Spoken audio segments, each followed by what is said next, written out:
Welcome to Guide Guru. We hope this video helps.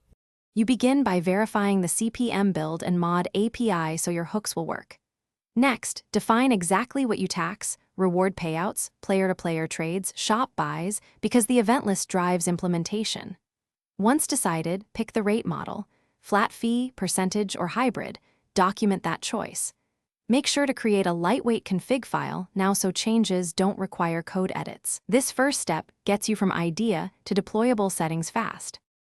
Now implement the mechanics. Attach event listeners to each taxable action so you capture the moment value transfers.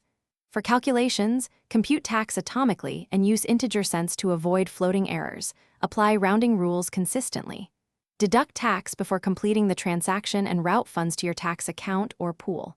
Also write concise logs for payer, gross, tax taken, and timestamp so audits are easy.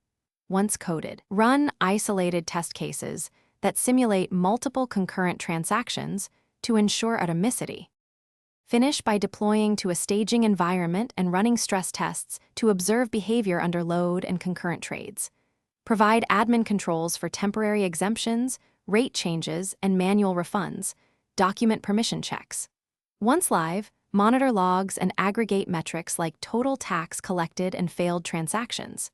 If discrepancies appear, pause taxation, replay logs to reproduce, and use your rollback plan to restore balances before reapplying fixes. One troubleshooting tip: if rounding causes imbalance,